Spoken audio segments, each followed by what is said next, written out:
A Brief History of the Empire by Stronach III, Imperial Historian, Volume 4.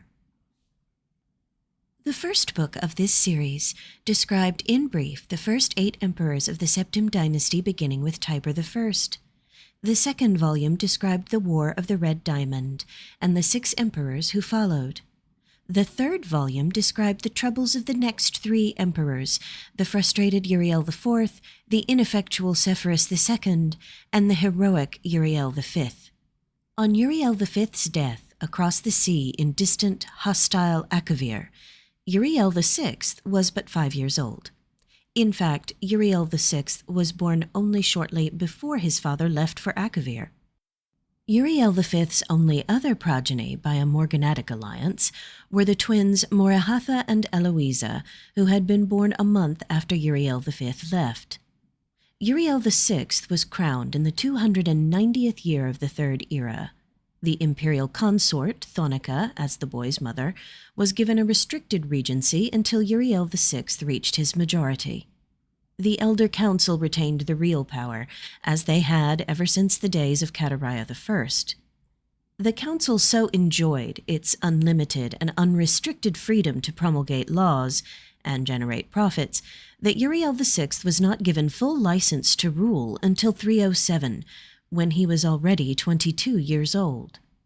He had been slowly assuming positions of responsibility for years, but both the council and his mother, who enjoyed even her limited regency, were loath to hand over the reins. By the time he came to the throne, the mechanisms of government gave him little power except for that of the imperial veto. This power, however, he regularly and vigorously exercised.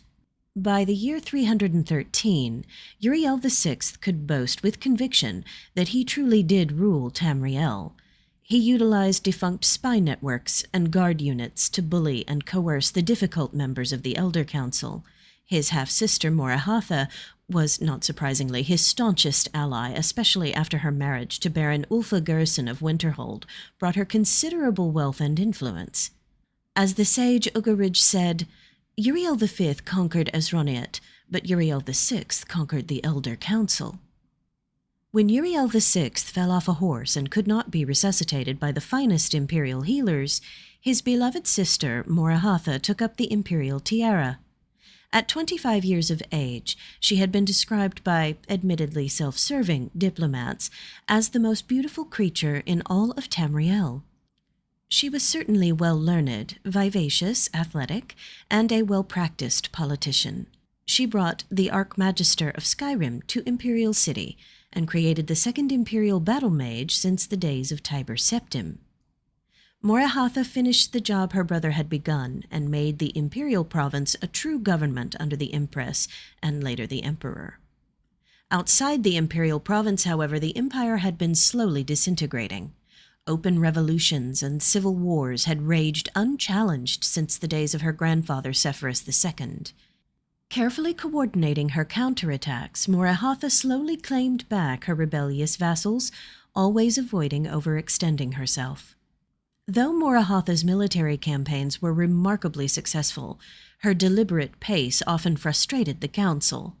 One councilman, an Argonian who took the Colovian name of Thorocles Romus, furious at her refusal to send troops to his troubled Black Marsh, is commonly believed to have hired the assassins who claimed her life in the 339th year of the Third Era.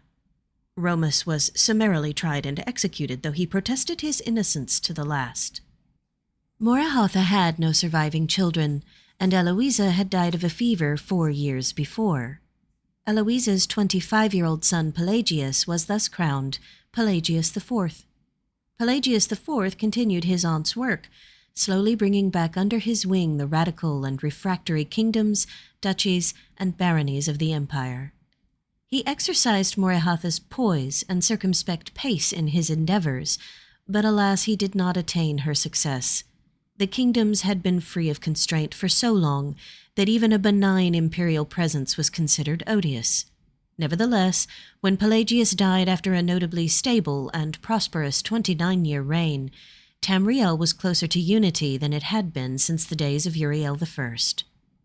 Our current emperor, His awesome and terrible majesty Uriel VII, son of Pelagius IV, has the diligence of his great-aunt Morehatha, the political skill of his great-uncle Uriel VI, and the military prowess of his great-granduncle Uriel V. For 21 years he reigned and brought justice and order to Tamriel.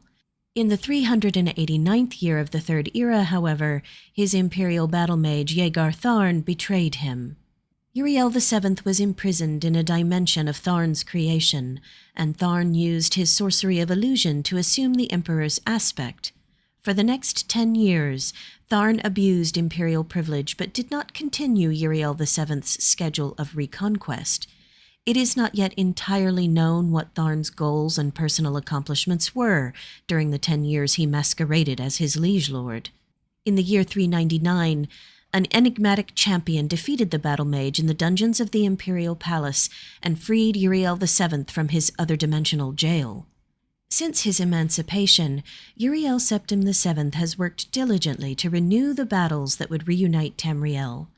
Tharn's interference broke the momentum, it is true, but the years since then have proven that there is hope of the golden age of Tiber Septim's rule glorifying Tamriel once again.